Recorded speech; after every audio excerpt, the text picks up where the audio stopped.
Merci d'être toujours en notre compagnie, mesdames et messieurs. C'est dimanche politique qui se déroule actuellement. Bien après le duel, nous enchaînons avec le plateau des hommes des médias, l'hebdo des éditorialistes. Ils sont au grand complet ce dimanche 5 juin, jour de Pentecôte. Certainement que l'Esprit Saint va descendre tout à l'heure, comme il en a l'habitude avec nos invités. L'inspiration sera de taille de toutes les façons. Et je commence par ma droite, Dieudonné Katakula, bonjour.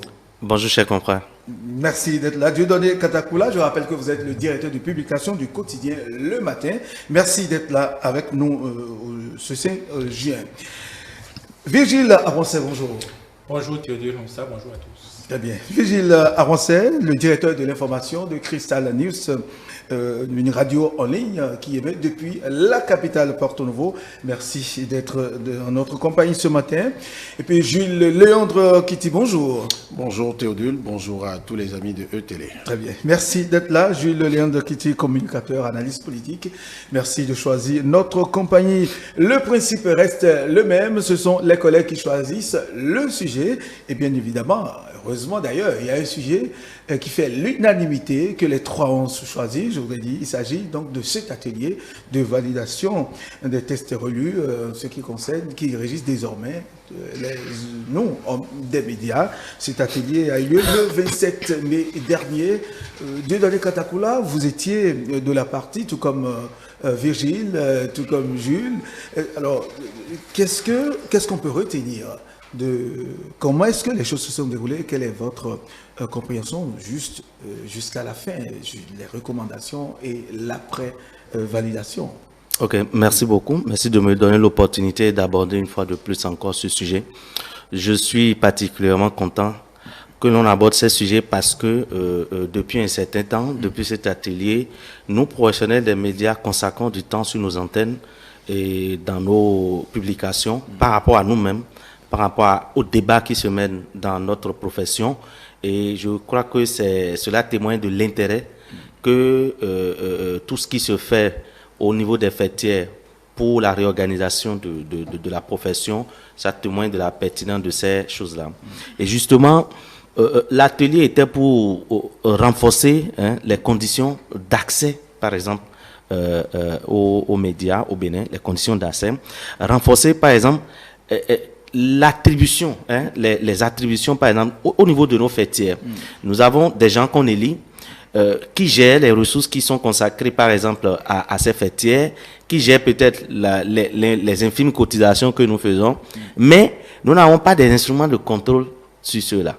Les commissaires aux comptes n'ont pas de pouvoir. Aujourd'hui, les tests proposés permettent de renforcer quand même le pouvoir de ces commissaires aux comptes qui, par trimestre ou autre, peuvent exiger que des points soient faits, par exemple. L'autre chose, et ce qui est vraiment plus important pour moi dans tout ce qui est fait, c'est le fait de redonner la place à ces associations, notamment le Conseil national du patronat de la presse, de l'audiovisuel, l'Union des professionnels des médias, quant à leur rôle de leader, qui soient capables d'initier ou de faire du lobbying pour pouvoir pousser les pouvoirs publics à opérer des réformes qui puissent alléger les conditions d'exercice de la fonction des médias. Or, aujourd'hui, ce que nous constatons, c'est que ces associations constituent juste de marche-pied pour certains, de tremplin pour d'autres, parfois même un emploi pour certains qui pensent que rester dans ces associations, c'est déjà un emploi contre eux. Et donc, on a aussi remarqué une désaffection des professionnels des médias par rapport à ces associations-là, qui, à un moment donné, n'intéressaient plus les journalistes eux-mêmes parce que ces associations n'apportaient pas la réponse, où les journalistes ne voyaient pas en ces associations la capacité de porter leurs préoccupations et leurs aspirations, de faire le lobbying nécessaire au niveau des pouvoirs publics, au niveau des partenaires, pour pouvoir régler ces gens. Donc, je crois que par rapport à tout ça, c'est par rapport à tout ça que l'atelier a été convoqué. Nous avons été là-bas. Le comité technique a proposé un rapport qui voulait renforcer quand même le pouvoir de ces associations au niveau, par exemple, de l'organisation, de l'éthique et de l'observatoire de l'éthique et de la déontologie dans les médias, par exemple, où on a vu la pagaille qui s'est passée dans la mandature, où un président est venu, on a dû le suspendre pour mettre quelqu'un d'autre, parce que simplement, la qualité ou les compétences de ceux qu'on envoie là-bas, ça pose problème. Parce que quoi, vous avez des professionnels des médias qui n'ont pas une certaine expérience en la matière, ou qui continuent de travailler, qui sont dans des déviances que vous voyez, mais c'est ces mêmes professionnels-là qui sont chargés en retour de juger de la qualité de ce que leurs pairs produisent. Il y a un problème qui se pose, et donc les nouvelles propositions vont dans le sens où, avant d'être membre par exemple de l'ODEM, il faut avoir au moins 10 à 15 ans d'expérience, ou avant d'en être le président, et même les propositions vont dans le sens où ce seraient des journalistes honoraires, si je puis m'exprimer ainsi, c'est-à-dire des gens qui ont travaillé, qui sont peut-être à la retraite, ou peut-être des gens qui ont été à la HAC et qui ne sont plus à la HAC, mais qu'on peut reverser de l'autre côté puisqu'ils ont déjà fait l'exercice de la régulation pendant un moment dans une instance. Donc, que ce soit vraiment des gens détachés qui puissent travailler et qui puissent juger de ce que... Donc, je ne peux pas seul aborder toutes les facettes de ce qui a été dit, mais voilà, entre autres, ce qui justifiait ces travaux. Et les propositions ont été faites. Mais c'est des propositions que l'atelier a validées, mais qui ne sont pas encore exécutoires parce que dans tout ce qui est dit au niveau de l'atelier, dans les rapports, les assemblées générales de l'Union des professionnels des médias et les assemblées générales du Conseil national du patronat de la presse et de l'audiovisuel, ainsi que l'Assemblée spéciale, chacun, en ce qui concerne ces entités, vont se réunir en Assemblée générale et adopter ces tests avant que ça n'ait force exécutoire. Voilà. Très bien. Oui, Vigile Aroncet, vous étiez dans la salle, vous étiez intervenu sur certains points, mais visiblement, entendre certains, c'était comme si l'essentiel est mis de côté et les journalistes, les hommes des médias, entre eux-mêmes, s'entre-déchiraient. On a l'impression qu'il y a cette lutte, au lieu de s'attaquer aux réels problèmes dont la presse béninoise souffre aujourd'hui. Vous avez fait cette lecture de la chose? Non, pas exactement. Disons que les gens ont été bien inspirés de convoquer cette relecture des textes. Très bien. Il fallait faire quelque chose. Quand vous prenez l'état des médias aujourd'hui au Bénin, vous sentez qu'il faut faire quelque chose. Mais j'ai l'impression qu'on est passé à côté de l'essentiel, malgré tout. C'est cela. Malgré, disons, l'initiative. L'essentiel pour moi, c'est quoi? C'est réhabiliter d'abord les médias dans leur rôle. Réhabiliter les médias dans leur rôle premier, celui d'informer. C'est-à-dire réellement, qu'est-ce que vous voulez dire? De façon beaucoup plus claire. Les journalistes ou les médias ne peuvent pas servir de tremplin aux gens, comme disait Dieudonné Katakoulas, que chacun puisse tirer son petit pain dès qu'il a l'occasion. Parce que oui, les médias, ça c'est à ça. Vous rencontrez tellement de personnes, vous avez tellement de relations que vous ne pouvez pas venir en se disant, bon, voilà, ça peut me servir d'occasion et tout le reste. Quand il parle des associations, c'est pareil. Le journalisme, les médias sont un pouvoir, dit-on. Et en réalité, comme nous disons à Crystal News, c'est même le premier pouvoir. Parce que ce pouvoir-là peut défaire tous les autres pouvoirs. Mais nous, au Bénin, les professionnels des médias, vous avez l'impression qu'on s'est entendu pour vendre ce pouvoir-là. On s'est entendu pour anéantir ce pouvoir-là. Et j'ai coutume de dire, mais oui, les autres pouvoirs ou les autres entités, c'est normal qu'ils veuillent nous mettre en difficulté, qu'ils veuillent tuer ce pouvoir-là pour eux exister. Parce que le pouvoir de l'information, les médias peuvent faire tomber un régime. Les médias peuvent faire tomber un président de fédération. Les pouvoirs peuvent faire tomber un pouvoir religieux. Le pouvoir est du moins, l'information est immense. Mais qu'est-ce que nous faisons ici? Nous monnayons le pouvoir. Excusez-moi de le dire comme ça. C'est la règle. Donc, quand j'ai entendu, et faites attention à tout ce que vous avez entendu dans les débats, les échanges, là. Moi, je n'ai pas vu ce chantier-là. Tant que les médias ne vont pas revenir dans leur rôle, ça va être leur affaire. Ils vont s'entre-déchirer entre eux, le public ne s'y retrouvera pas. Si nous travaillons Et ce n'est pas compliqué à faire ce que les médias doivent faire, c'est-à-dire informer. Les autres pouvoirs, ils ont... c'est naturel, c'est normal qu'ils veuillent cacher telle information, qu'ils veuillent que tel se sache pas, tout le reste. Mais nous, malgré nos relations, malgré nos proximités avec les gens, on doit faire un minimum, n'est-ce pas, pour servir le public. Et vous voyez, aujourd'hui, le public est en désaccord avec les médias. Pourquoi? À cause de leur contenu d'abord.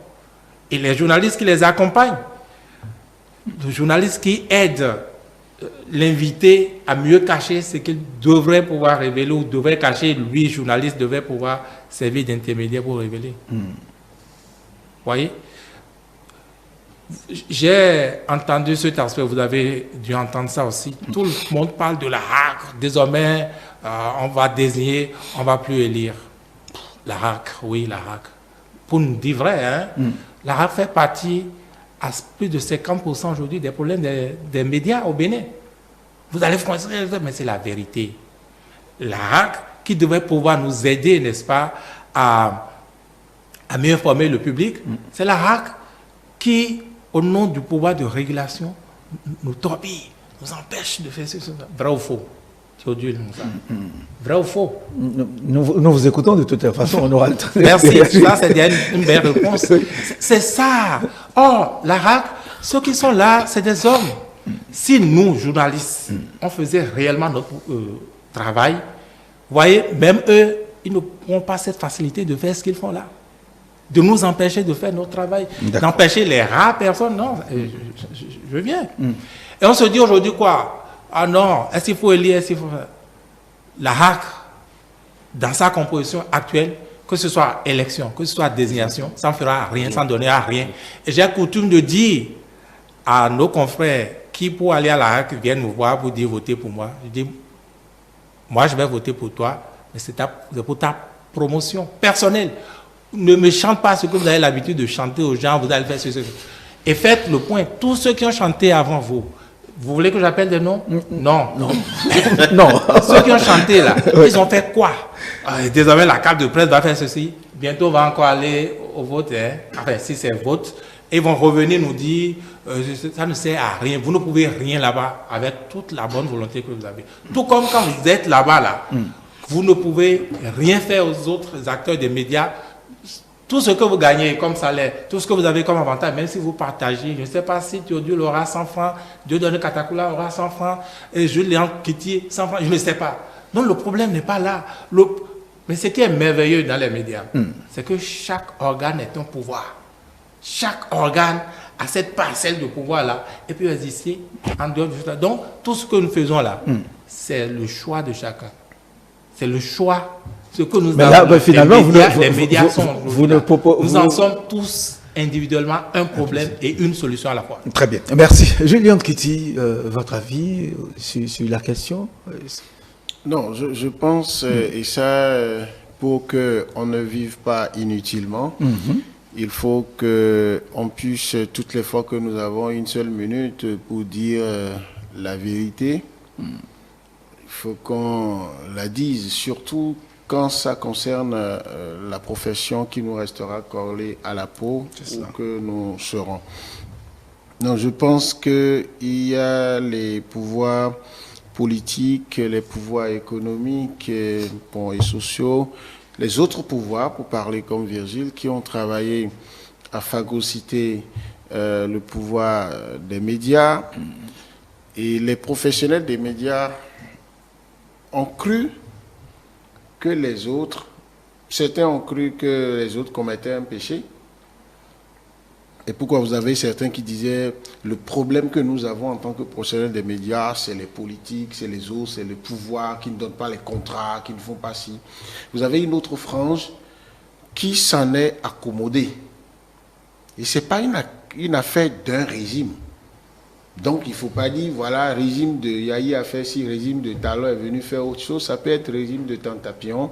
Ce sera toujours comme ça. On a une consoeur américaine, j'ai oublié son nom, je vais m'en souvenir peut-être avant la fin de l'émission, qui a dit que le politique, le média, le projet des médias et l'homme politique sont deux partenaires d'un mariage où les deux n'ont pas les mêmes intérêts. D'accord, mais ils sont condamnés à se marier. Vous voyez, parce qu'un politique ne peut pas se faire, un homme public politique ne peut pas se faire sans les médias. Et le média n'a de substance à traiter que lorsque les hommes politiques, les hommes publics, ceux qui sont dans l'action publique bougent. D'accord? Mais c'est aux professionnels des médias de se dire quel est mon rôle. Et ce rôle part de tous les instruments juridiques au niveau international et puis la Constitution, la loi fondamentale de notre pays. Le droit à l'information est constitutionnel.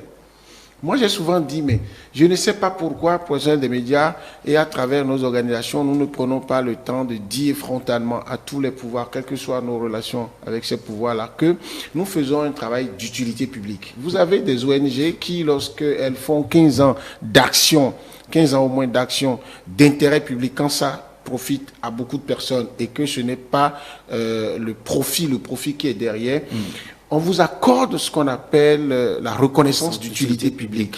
Et ça a beaucoup d'avantages pour vous. Ça veut dire que vous pouvez vouloir faire des choses de façon humanitaire, par exemple dans des régions données, vous voulez importer plein de trucs, on vous fait des faveurs. L'État est obligé de faire des faveurs. Quand vous voyez des véhicules qui ont les plaques vertes là, ONG là, même titre que les organismes internationaux, ils ont atteint ce niveau. Moi, j'ai travaillé dans une institution, une ONG une fois, qui a atteint ce niveau-là. C'est cela. Les médias, de par leur rôle, le premier jour où le projet des médias commence par jouer ce rôle, lui, il a déjà atteint cette reconnaissance d'utilité publique.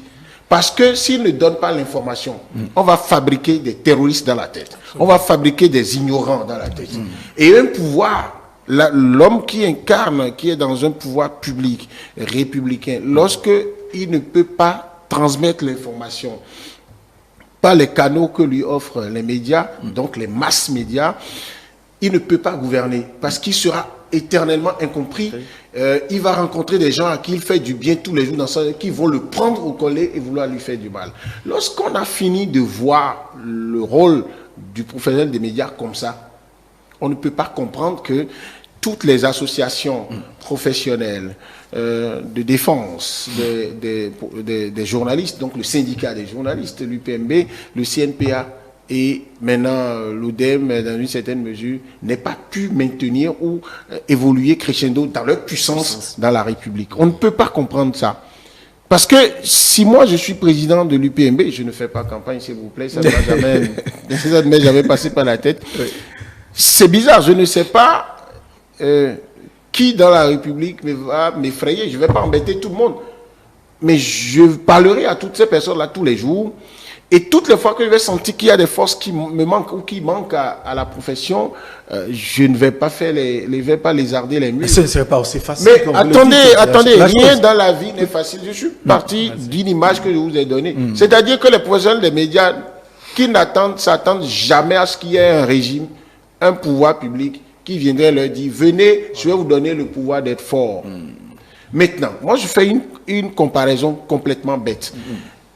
D'il y a 10 ans aujourd'hui, 20 ans aujourd'hui, même 5 ans aujourd'hui, quel était le leadership, quel était de ces organisations-là? Est-ce que c'est allé crescendo ou décrescendo? Alors, si vous êtes dans une maison, vous ne pouvez pas faire mieux que votre père, alors que vous avez plus de moyens, vous avez un problème. Maintenant, pour régler ce problème, qu'est-ce qui se passe aujourd'hui? Tous les sujets qu'on est en train d'aborder, je les trouve pertinents. Ketakula a essayé de présenter l'éventail un peu. Tous ces sujets sont importants. Mais observez que depuis qu'on a commencé par parler de états généraux de la presse, on en a fait, je crois, au moins 2 fois. On a parlé des mêmes questions.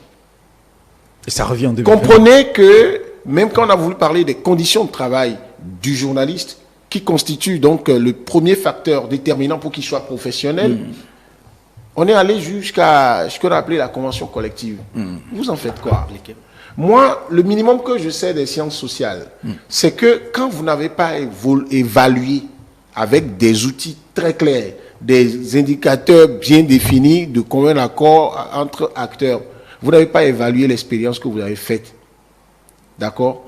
Si vous proposez des réformes, vous vous comportez exactement comme quelqu'un qui est essoufflé et qui craint que ça devienne trop honteux et qui dit alors venez, on va se voir, il faut qu'on fasse. Et il y a une crainte aujourd'hui. Et qui peut justifier un minimum de pertinence aux initiatives qui se prennent aujourd'hui? C'est que si on ne sait pas faire, c'est le pouvoir public, le pouvoir politique, le pouvoir économique qui va encore définir comment on va s'organiser. Du coup, anticiper pour prendre des initiatives comme on en a prises là, c'est pas mal. Mais honnêtement, je ne sais pas sur la base de quel diagnostic aujourd'hui on sait.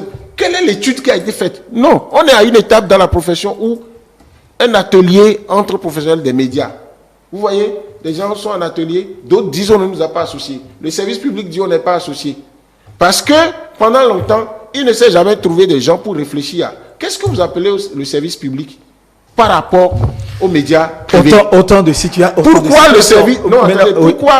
les médias publics ont le financement public de l'État? Et pourquoi les médias privés, on n'a pas créé les conditions pour que on identifie, si c'est sur 10 critères, vous remplissez 8. Si ça, c'est ce qu'on convient pour vous appeler médias régulièrement reconnus et qu'on vous donne le financement public de la même manière qu'on le fait aux partis politiques. Les partis politiques, est-ce que c'est le chef d'État qui les crée? C'est des privés. C'est des personnes qui disent, pour animer la vie publique, moi, ça m'intéresse. Et c'est écrit dans la Constitution qu'il faut un financement public pour ça. Très bien. Bon, comme l'aide de l'État à la presse a été toujours considérée comme une faveur qu'on est en train de faire aux médias, quand il a été question après de le couper, il n'y a eu aucun instrument juridique pour imposer au pouvoir de ne pas le faire parce qu'on est mal organisé. Donc pour moi, ceux qui s'organisent, ce qui est en train d'être fait, ce n'est pas mauvais parce que quand rien ne se fait, ce qui est fait, il faut dire, bon, c'est dire, mais il faut vraiment réorganiser ça. Et je trouve qu'on a aussi mal communiqué autour de l'atelier. J'ai lu un communiqué qui dit atelier de réflexion et de validation des réformes et ce qui va suivre, c'est la mise en œuvre. Non. Et c'est après que le débat inutile, parce qu'il suffisait de lire les textes pour le savoir, pour savoir que c'est en Assemblée générale que ça va se faire. Voilà. Et du coup, ça a tué tout l'intérêt de la chose. Tous les débats qui ont été faits sur les réseaux sociaux. Aujourd'hui, si vous ne savez pas lancer quelque chose, si les réseaux sociaux comprennent autre chose, c'est fini, votre affaire est tuée. Très bien. Oui, non, j'allais dire qu'il faut en arriver là, hein, et j'ai écouté mes deux confrères. Ça veut dire quoi? Il y a un problème de respectabilité des médias. Il y a un problème un problème de leadership. Un problème de est-ce que nous occupons notre place, la place qui est la nôtre. Et pour occuper cette place, c'est deux choses. Nous devons faire notre travail, comme le dit Vigile, informer ou périr, comme le dirait l'autre. Informer, faire notre travail et séparer un certain nombre de faits professionnellement. Si nous faisons un public reportage, disons que c'est un public reportage. Si c'est une émission à caractère de sensibilité, disons que c'est ça. Donc, on ne nous empêche pas de faire tout ce que nous faisons là. Mais, de grâce, n'utilisons pas le droit, enfin, le privilège que nous avons d'être au devant des choses, pour d'être le courroie de transmission. N'utilisons pas ce privilège pour maquiller ou pour emballer l'information telle que ça nous arrange ou telle que ça arrange des pouvoirs. Car si nous avions cette respectabilité, le financement public dont parle Jules Léon, nous avons droit à ça. Moi, je continue de dire aujourd'hui que si l'État prend l'argent public pour financer des clubs électoraux qui vont envoyer des élus qui sont payés, qui ont des salaires, et l'État continue de financer le fonctionnement des partis politiques, il y a un problème par rapport aux médias. Parce que quoi? Il a parlé des pouvoirs. Le pouvoir exécutif, c'est l'argent public qui nourrit le gouvernement et tout l'appareil administratif. Le pouvoir législatif, c'est l'argent public qui nourrit les députés, tout ce qui suit. Le pouvoir judiciaire, c'est l'argent public. Mais nous. Or, les médias constituent un pilier essentiel de la démocratie et de l'évaluation de l'état de droit. Quand on veut évaluer l'état de droit dans un pays, ce n'est pas ce que le gouvernement fait qu'on regarde d'abord. On regarde des indicateurs tels que la liberté d'association, la liberté de parole, la liberté dans les médias, la façon dont les médias exercent leur... Or, pour pouvoir agréger tout ce qui est liberté d'association, liberté de... tout ça là, c'est les médias, la capacité des médias à donner la parole à tout ce monde, à pouvoir accompagner tout ce monde pour que vive la démocratie. C'est ça qu'on mesure. Donc, ça veut dire quoi? Si nous nous prenons au sérieux, on pourrait avoir beaucoup plus de respect. Et voilà, c'est quelque chose qui se fait. Il y a eu les États généraux de 2002, je crois. En 2014, nous avons été aux États généraux. Et parce que c'est ce que j'ai dit, on ne nous respecte pas. Parce que quoi? On a fait les États généraux en 2014. Les conclusions, aucun gouvernement n'a jamais reçu ces conclusions. Ça veut dire quoi? On s'est trouvé un gouvernement qui a sorti de l'argent pour que vous alliez réfléchir sur une situation. Vous avez fait les travaux, le gouvernement n'a pas daigné recevoir les conclusions de ces travaux. Jusqu'à ce que de 2014 à aujourd'hui, ça fait environ 8 ans, où tout ce qui a été proposé, parce qu'il a dit on appelle les États généraux, tout ce qui a été proposé en accord avec les pouvoirs, ça n'a pas été, rien n'a été mis en œuvre. Alors oui, autant de situations que nous déplorons tous, mais aujourd'hui, il s'agit de réfléchir à ce qu'il faut faire pour corriger. Et là, est-ce que c'est déjà un début? Il y a eu des résolutions qui ont été prises. Vous avez évoqué, par exemple, parler des États généraux de 2014 où aucun gouvernement n'a reçu. Il n'y a pas eu de suivi jusqu'à la date d'aujourd'hui. Alors, est-ce qu'il faut répéter les mêmes choses? Qu'est-ce qu'il faut faire pour que peut-être d'ici 4 ans, 5 ans, qu'on ne revienne pas ici ou ailleurs, redire les mêmes choses? Merci, c'est une préoccupation pertinente que vous abordez ainsi. Et je voudrais vous solliciter pour qu'on puisse, même si c'est consacrer toute l'émission à ce problème-là, qu'on puisse le faire. Parce que ce n'est pas donné, ce n'est pas tous les jours que nous parlons de nous-mêmes. Voilà. Vous voyez? Moi, j'ai dit à l'atelier que avec les polémiques justes, parce que je ne comprends pas pourquoi on va laisser de côté nos collègues qui travaillent à l'OETB. Comme je dis, ceux qui travaillent à l'OETB, on a souvent dit, dans les problèmes de liberté de presse qu'on a au Bénin, il y a l'OETB qui compte également beaucoup. Mais est-ce que ceux qui sont à l'OETB là, c'est des mauvais journalistes, des gens qui ont fait les mauvaises écoles, qui ne connaissent rien de la déontologie, qui se sont installés là-bas, ou alors c'est le contexte. Moi, je crois que c'est des journalistes en danger. Quand je dis en danger, je ne dis pas qu'il a de Kalachnikov derrière eux. Mais c'est des gens en peine, ce sont des âmes en peine qui travaillent à l'OETB. Et en principe, ce sont les fêtiers là. Oui, c'est la solidarité qui devrait pouvoir les sortir de là. Qu'est-ce que je veux dire? Le contexte est tel que, bon, si tu fais ton one-man show, tu vas finir, je sais où. Quand tu travailles à l'OETB. Non, nous n'allons pas. Il y a une chose, s'il vous plaît, dans le même sens que toi. Il y a une chose. Pendant longtemps, les travailleurs du service public ont regardé de haut le service public privé. C'est-à-dire quoi? Après la démonopolisation de l'espace audiovisuel, il y a l'émergence de nouvelles télévisions, des presses écrites, et il y a un dynamisme qui s'en est. Mais les travailleurs du service public regardaient toujours de haut ces gens-là, ces nouveaux gens, ces nouveaux journalistes-là. Et dans tout ce qui se faisait, les gens, ils ne s'intéressaient pas, ils se disent qu'ils n'ont pas besoin de ça. Ils ont leur syndicat et leur syndicat peut les défendre. Or, l'adhésion, par exemple, à l'UPMB, l'adhésion n'est pas collective. L'adhésion, elle est individuelle. Et donc, les collègues du service public, combien d'entre eux ont adhéré, par exemple, à l'UPMB? Et qui disent le débat doit être holistique au niveau de la presse. C'est-à-dire, toutes les entités de la presse doivent être concernées par ce qui se dit. Donc, on ne peut pas chercher à résoudre le problème. De toutes les façons, en 30 secondes, pour qu'on puisse évoluer, s'il vous plaît, parce qu'on a d'autres sujets à aborder. On n'est pas moins journaliste quand on n'appartient pas à l'UPMB. Ça, il faut se le dire. Vous voyez, moi, je pense que on tenait là le bon bout, mais on a mal tenu ce bout-là, si bien que je crains que on est obligé de reprendre. Qu'est-ce que je veux dire par là? Quand vous voyez toute la polémique qu'il y a aujourd'hui, sans doute ceux qui ont initié cet atelier veulent bien faire, mais ils se sont mélangés les pédales. Par exemple, un seul exemple, le rapport là, de ce comité-là, que nous sommes allés étudier en atelier, Pourquoi on n'aurait pas ventilé ça à tout le monde? On dit les délégués étaient à l'atelier, mais les délégués, ils sont allés représenter. Les délégués, ceux qui les ont envoyés là-bas, là, ils savent quoi de ceux qui sont allés discuter à l'atelier? D'accord. Oh, s'il vous plaît, parce que c'est quand même notre sujet. C'est notre sujet. Nous venons de faire passer au moins 30 minutes. Ce comité a été rendu officiellement le 3 mai, n'est-ce pas? Et l'atelier s'est tenu le 27 mai. Donc, on avait le temps de ventiler ça, de pouvoir dire voilà ce à quoi le comité a abouti, voilà les options, qu'est-ce que vous en pensez? Et les gens seraient venus à l'atelier dire oui, ça c'est bon, ça, faisons ceci, allons dans tel ou tel sens.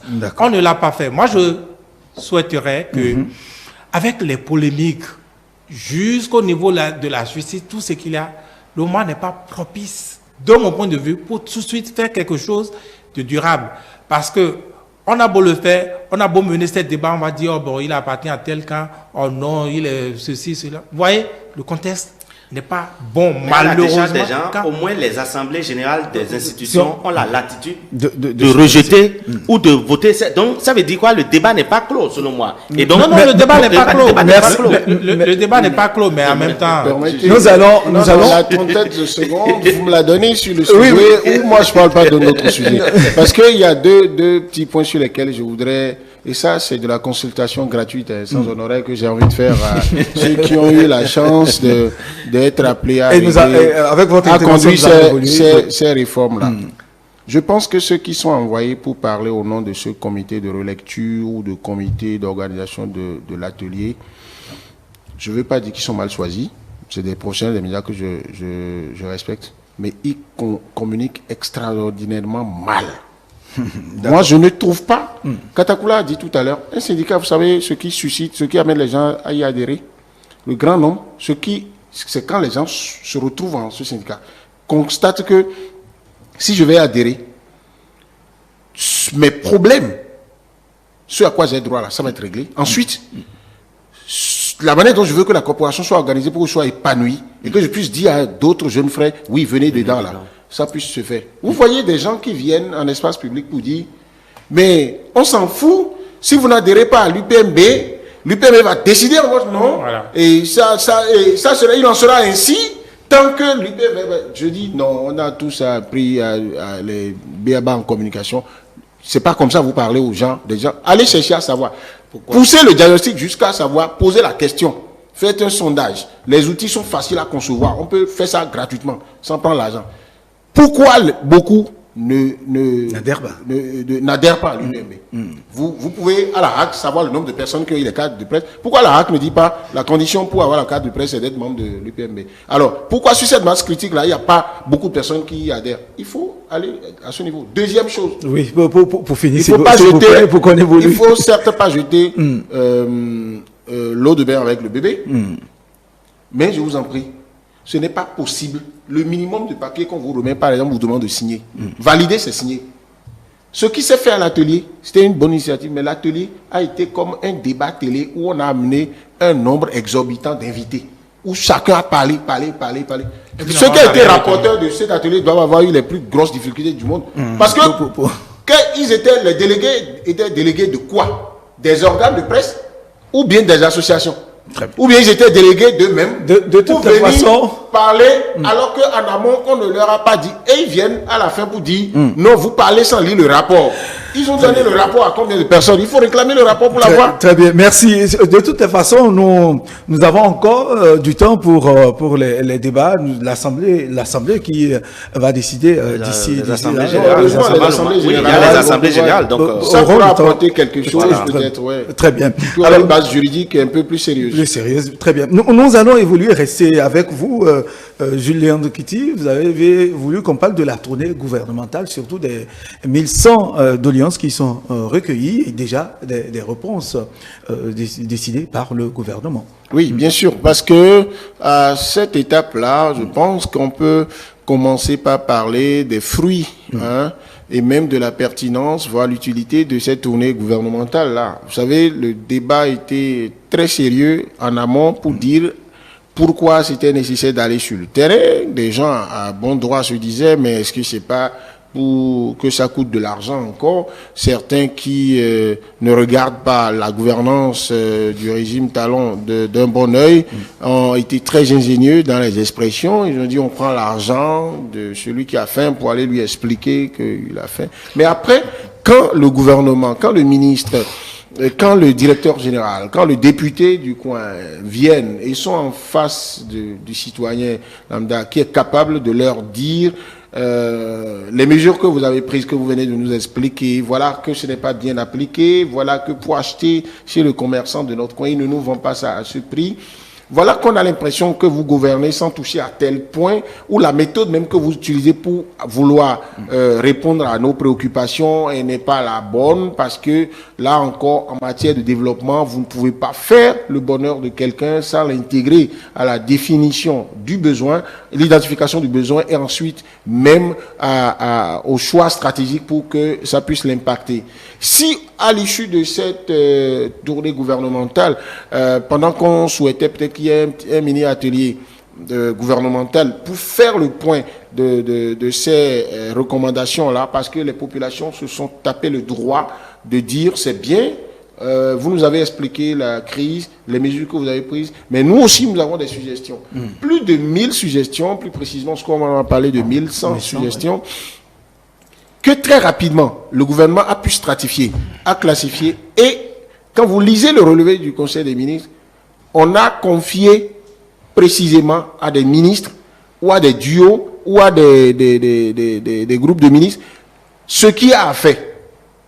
Et on a remarqué que l'action sur le terrain a commencé en même temps. J'ai pu noter qu'aujourd'hui, depuis qu'on disait il y a un numéro vert au palais de la présidence pour que le commerçant véreux de ciment qui continue de faire à sa tête, là, ça n'a pas marché. Mais cette fois-ci, le contrôle au niveau du ministère du Commerce et de l'Industrie avec le ministère des Finances, et puis en s'appuyant sur les structures déconcentrées et décentralisées donc de l'État, ça a commencé. Et maintenant, il faut que les gens aillent, que ces corps de contrôle aillent à des sanctions lorsqu'on a des gens sont convaincus de faire répréhensible par rapport aux mesures qui sont prises, et bien qu'on puisse sanctionner par pédagogie pour que les autres, dans leur retranchement, puissent se corriger. Parce que le piège, c'est que si on ne sanctionne pas réellement les fautifs et à visage découvert, ce qui va se passer, le gouvernement sera sur le terrain à tout moment, va dépenser tout le temps. Les corps de contrôle, c'est pas pour être là tout le temps. Et on va tomber dans une guerre du jour. Le gouvernement, me semble-t-il, a eu un regard un peu plus pertinent, un peu plus large, même sur les poches de vulnérabilité par rapport aux effets de la crise. Vous voyez les mesures spéciales prises par rapport au monde universitaire. C'est une population qui n'est pas négligeable. Que le citoyen, nous tous, on a été dans les rangs pour aller au resto U. Vous savez ce que ça représente quand vous avez un autre coup à 14h et vous êtes dans les couloirs, vous arrivez devant la bonne dame, on dit soit c'est fini, ou bien la pitance qu'on vous donne n'est pas suffisante. Non, ça dans les guerriers, ça fait rigoler. Non, mais oui, c'est aussi ça le contrat social. Et au-delà de ça, l'autre pertinence de l'affaire, c'est que quand on a fini de dire la ration normale, il faut donner ça à l'étudiant, on sait que les primes qu'il doit avoir au début d'année par rapport à ses recherches, par rapport aux mémoires ou tout ce qu'il doit faire, quand le gouvernement exige qu'on les lui paye à temps et au début et au bon montant, je pense que ce gouvernement est suffisamment responsable. Et donc, pour moi, on aurait pu même, et ça c'est ma suggestion, s'il était en position de le faire, on aurait pu différer les émissions, les passages des ministres qui font le gouvernement en action.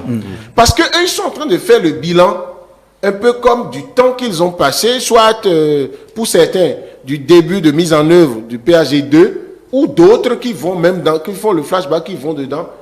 J'ai l'impression que il fallait se concentrer sur les résultats de la tournée gouvernementale, les actions qui sont en train d'être mises en œuvre aujourd'hui, et le dispositif de suivi qu'on a. Très bien. Bon, c'est une question d'option stratégique, oui. Mais je pense qu'on est en face d'un gouvernement qui a réussi, même si c'est en aval, à trouver du contenu, à donner de la valeur à cette tournée gouvernementale. Et donc, le jeu en valait finalement la chandelle. Et des amis comme et Vigile Avancé, qui, heureusement, je m'en réjouis.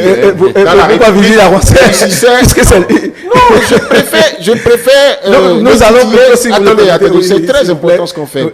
C'est important, je préfère le titiller comme ça, à haute voix, pour célébrer ce qu'il fait et plaider pour que des gens comme lui continuent d'exister. Je lui ai dit dans les couloirs, toi ta bouche, je ne vais pas dire, ne porte pas, alors il dit ne porte pas culotte, mais tant qu'il est professionnel dedans, je pense que c'est bon et il va certainement être d'accord maintenant que, enfin, c'était important d'aller dans cette tournée gouvernementale. Nous allons l'écouter.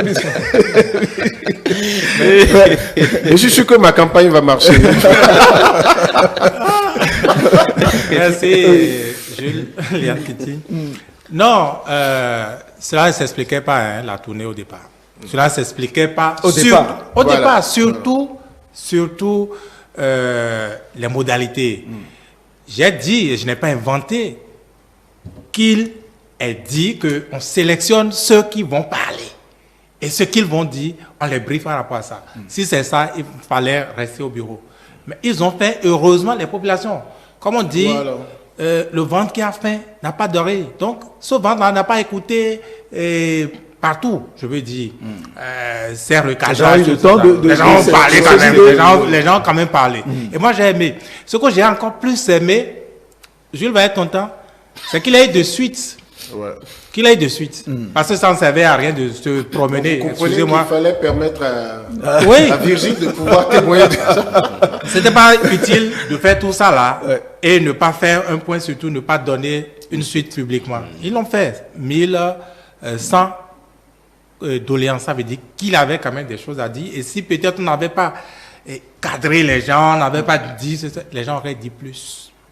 Pour ce que j'ai entendu. Je retiens 2 doléances importantes qui sont régulièrement revenues et qui sont en phase avec ce que les gens vivent.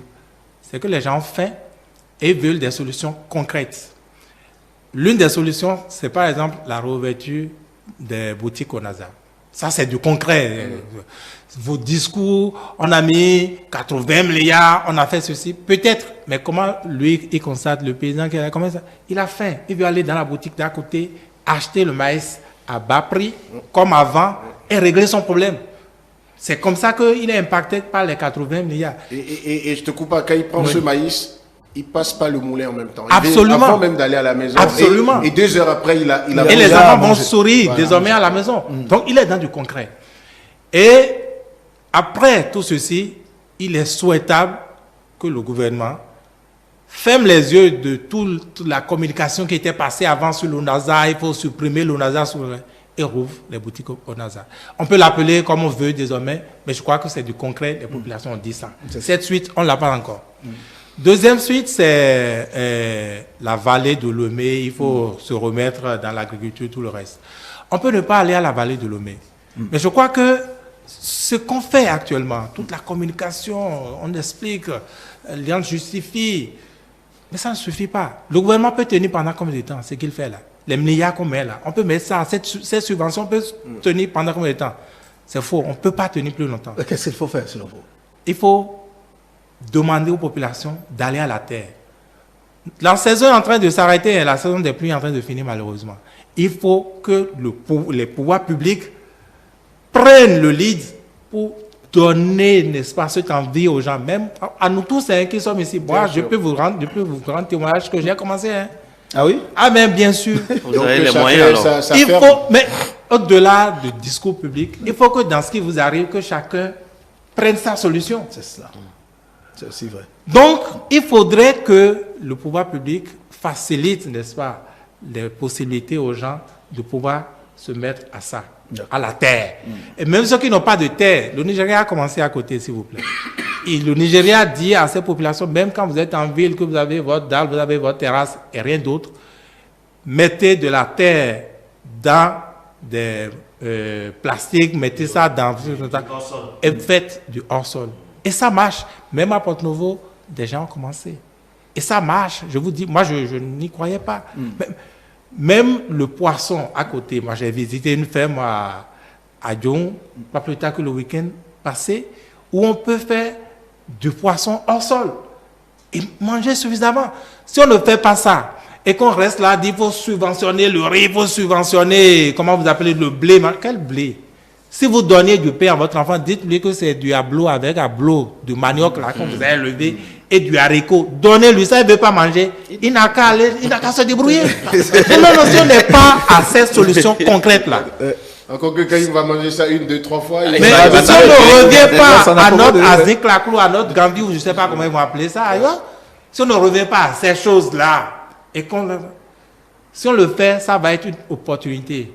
Ce qui arrive en Ukraine, ça va être une opportunité. Si les pouvoirs publics ne s'investissent pas dans ce genre de discours, dans ces genres d'options, vous allez mettre des milliards, mais vous allez vous arrêter, vous allez vous essouffler, ou bien vous allez devoir arrêter certains chantiers pour continuer à faire manger les gens.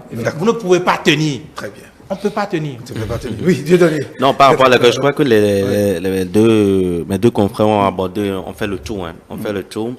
Et ce que moi je voulais dire, c'est la préparation en amont de la tournée. Parce que, vous savez, la tournée aurait pu se tenir. On a fini de parler de la tournée, on parle donc des réponses. C'est toujours.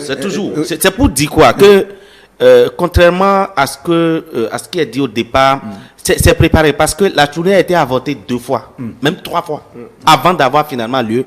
Parce que les organisateurs estiment que, au plan technique et du point de vue du format et autres, il restait à polir le discours, à avoir le format et autres. Donc, nous avons aujourd'hui les résultats, les solutions sont là. Et pour aborder dans le même sens que Vigile par rapport aux solutions, je crois que aucune solution durable ne peut résider dans la subvention ou dans les mesures macroéconomiques que le gouvernement prend. C'est de savoir comment augmenter la productivité, comment permettre à nos paysans de pouvoir augmenter ce qu'ils produisent et de prendre des mesures qui leur facilitent la tâche de les aider. Mais aujourd'hui, des paysans ont des problèmes.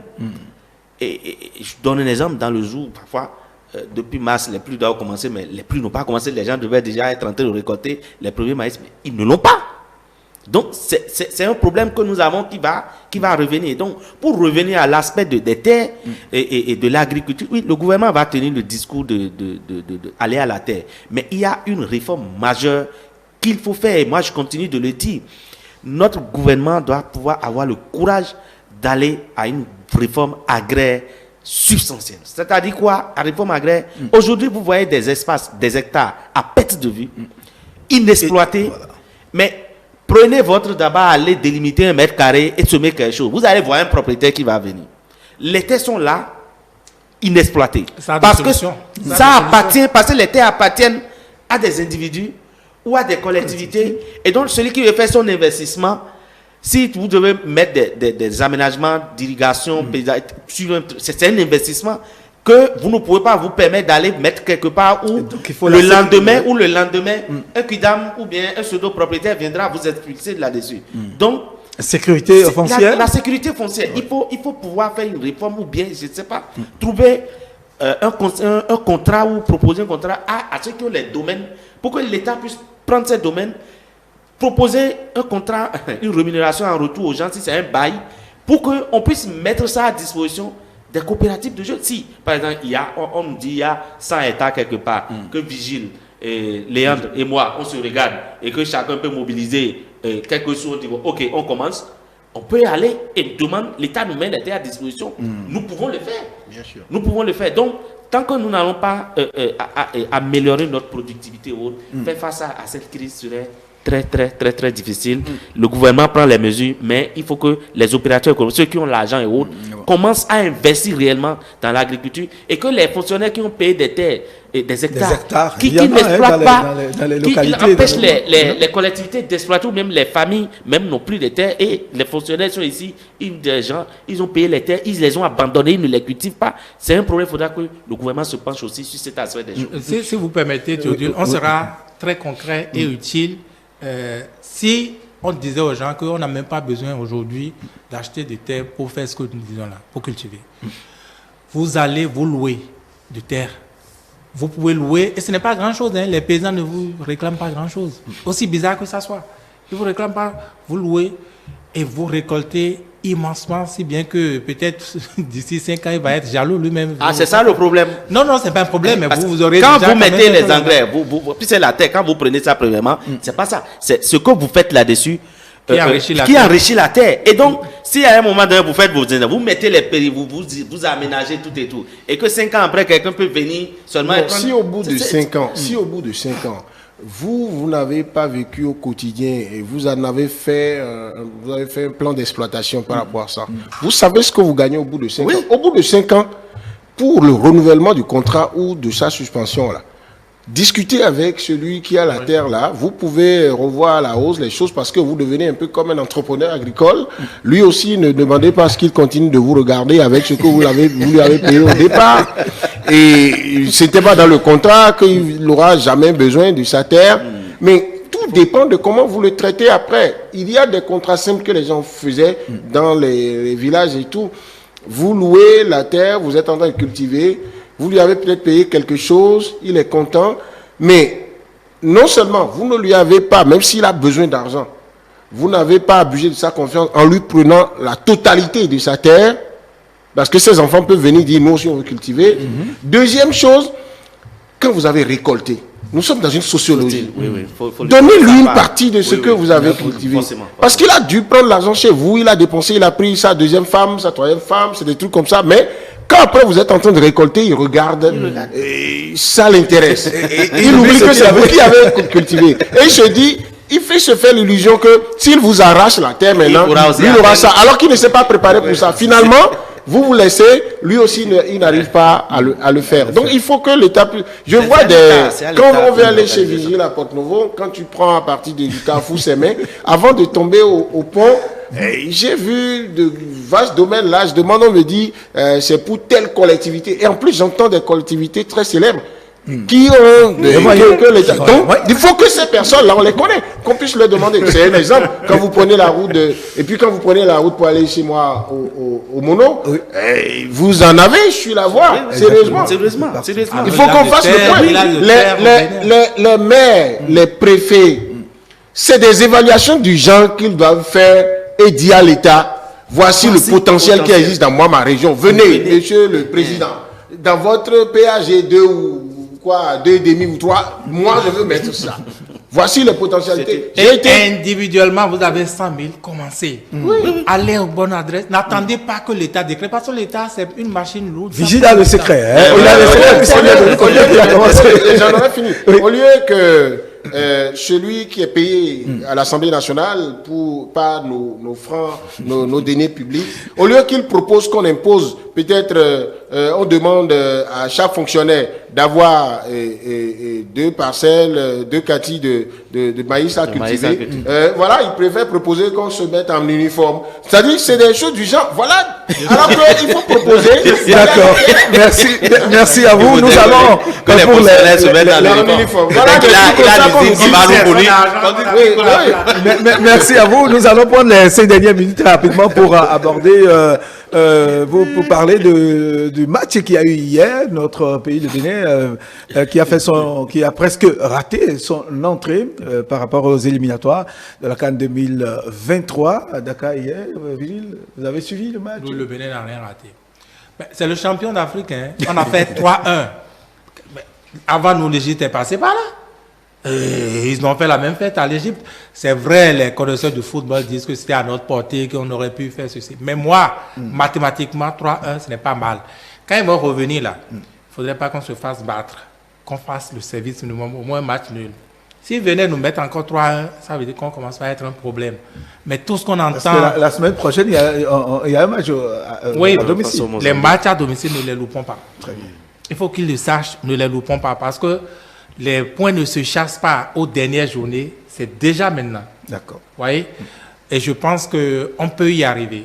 Que les choses qu'il y a à corriger, qu'on puisse corriger, et que nos pessimismes ou nos rêves Vous rêvez, mais vous avez quand même Sadio Mané là, dont on parle là. C'est eux qu'on a rencontrés quand même. Hein. Chapeau les garçons, je crois qu'on peut mieux faire, on peut espérer. Très bien. Julien Kiti? Non, je pense, Virgile, que c'est fait une très mauvaise lecture de cette rencontre-là et même du palmarès des deux formations, des deux équipes, que de dire le Bénin a démérité. Vous voyez, ceux qui disent que le match était à notre portée, ils ont oublié que même la grande nation de football, les grandes stars, quand elles rencontrent une équipe moins solide, un bon entraîneur leur demande de ne pas s'agiter. Donc parfois, vous avez l'impression que les Sénégalais ne jouaient pas autant qu'ils jouaient. Si le Sénégal rencontrait le Nigeria, vous allez voir le jeu du Sénégal va être plus incisif, ça va être plus à la brésilienne que ça. Mais si jamais ils tentaient de jouer comme s'ils jouaient face au Brésil, les joueurs béninois vont leur mettre des buts. Et ça ne va pas être les meilleurs buts du monde, mais ils vont faire des erreurs. Ils vont se faire surprendre par des contres. Donc, ils calculaient, surveillaient. Alors ensuite, vous avez vu le Sénégal qui veut jouer contre le Bénin, mais qui met déjà son Sadio Mané.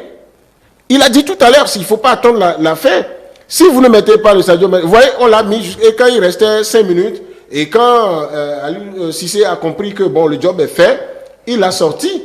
Mais au même moment, à l'antipode de ça, vous avez vu le jeune béninois, championnat national. Lui, quand il se retrouve là, il dit, bon, ok, moi j'ai la chance de ma vie d'être dans le jeu avec Sadio Mané, je prends le ballon, qui est là, Edouard Mendy, meilleur gardien du monde, je lui mets un but, et il a mis ça. Célébrer beaucoup ça. Au lieu de dire, oui, on a raté, non, on n'a rien raté. En plus, dans les calculs de points, lorsque vous marquez un but à l'extérieur, ça a une valeur différente de ce que vous marquez à domicile. Et donc, face aux champions d'Afrique, quand même, je peux continuer à dire comme en 2019 que les écureuils ont continué, à défaut de bouffer du lion, ont continué à mettre en difficulté les lions. Parce qu'en 2019, on a bouffé du lion de l'Atlas. Après, c'est les mêmes lions qui nous ont mis en difficulté et difficilement en cas de finale. Donc il faut encourager les jeunes et surtout nous sommes dans la meilleure transition pour moi dans la composition de l'équipe. Mais regardez, quand vous mettez de côté Michael Poté, vous mettez de côté Khaled Adeno, vous avez des petits que moi je vois bien jouer. Donc continuons à faire un championnat à notre manière. On va avoir des lives qui vont monter. On va avoir des petits qu'on va capter, bon, dont les parents sont allés en Europe, ils ont eu la chance de faire des bonnes écoles. On les ramène. Ces petits-là, ils ont un mental. Que tous les médias, je vous en prie, ne continuons pas de commettre ce crime-là. Sur les réseaux sociaux, ces petits-là, ils sont sur les réseaux sociaux. Écrivons des choses qui leur donnent envie pour dire que nous, là, nous tous leurs frères, leurs oncles béninois, qui ne connaissent même pas là, nous on pense qu'ils sont les meilleurs. Et qu'ils peuvent revenir. Et à Cotonou, on ne sera plus 300 supporters béninois qui seraient comme au stade Ablaye Wade. Mais ici, ce serait... En tout cas, ce sont les places qui vont manquer pour que nous soyons là. Merci à vous. Non, bon, moi, je vais dire que je vais aussi féliciter les gars pour la prestation. Il faut dire que c'est une entrée en matière difficile pour les nôtres. La marche était peut-être un peu trop haute. Le Sénégal a voulu d'emblée donner la leçon dans le groupe. C'est pour ça qu'ils ont mis leur meilleur 11 au départ, parce que il ne faut pas attendre les dernières journées pour prendre les points. Et donc, je crois que c'est ce que Aliou Cissé a mis dans la tête de ses poulains.